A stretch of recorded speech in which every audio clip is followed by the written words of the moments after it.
So we saw a really large police operation last night. It was focused on protecting the public, our officers and members of the emergency services. And firstly, I'm really proud of the professionalism, courage and commitment of our officers last night. Both our public order officers who went into the face of danger to protect the public, but also our local officers who were there to work with communities and provide a really visible presence through all of that.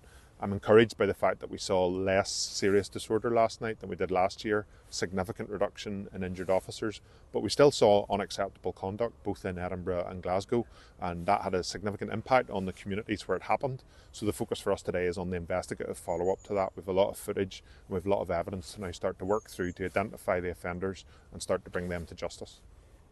Why is it when these large-scale disorders take place, there's no arrests on the scene? There seems to be there's a real lack last night of people being arrested whilst committing these offences. Why is that?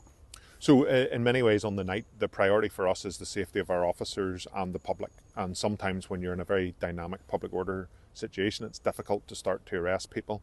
That's why when we do these deployments, we have an awful lot of evidence gatherers. People in Edinburgh last night would have seen the helicopter up. They're all recording footage, they're capturing images of people.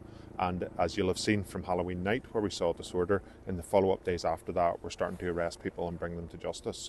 So the fact that we don't arrest on the night is not evidence of the fact that we're gathering a lot of evidence and that we will carry out and ultimately arrest people for those offences. Whilst you're pleased with the operation as a whole, given that the disorder was expected, planned for, has the operation failed effectively?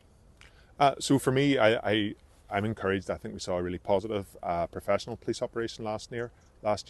I think the fact that we saw, and I think it's for the first time in many years, on Bonfire Night, no injuries to officers, colleagues of the fire service or ambulance service.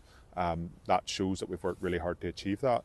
But there was still criminality and there was still unacceptable conduct within communities. So for me and for my colleagues, we redouble our efforts to work with communities to address those issues and to bring those people to justice. Obviously today, members of the community and businesses are having to now clear up the mess. One garage in Edinburgh was targeted and had probably hundreds of thousands of pounds worth of damage done on their forecourt.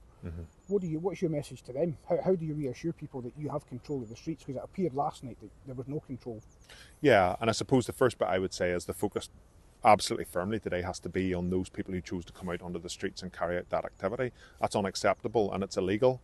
And today we're working through that footage and those people will be brought to justice. We will continue to do the preventive work underneath that to stop this, but these are challenging, complex issues. This is not a position that we can arrest our way out of.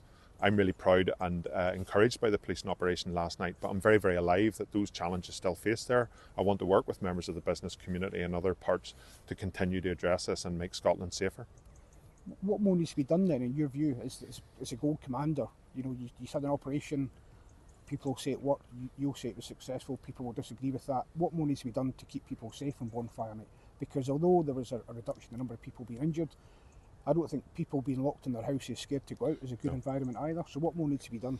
So for me, it's still unacceptable that people feel intimidated and threatened in their own communities. The Chief Constable has made a real commitment to an increase in community policing, and that will allow us to do an awful lot more preventative work during the year in those communities. But the answers sit within the partnerships about looking at what are driving those, how we support and divert our young people away from criminal activity. And ultimately there's a role for the justice system to send a clear message about the consequences of committing criminality on our streets.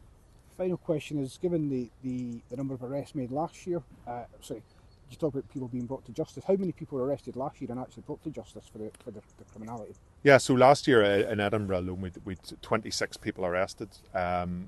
All of those went through a form of outcome. A lot of those were children and young people and went through restorative outcomes, and we've been working with many of those children and young people throughout the year. There were a number of adults who were identified for offending, and we worked with the Crown Office to bring them before the courts. The commitment this year is that we're sending a really clear message about the unacceptability of this, and we will bring forward really strong evidence cases. We have that commitment from our colleagues in the Crown Office that we will take these cases seriously, and I think we will see strong prosecutions going forward this year.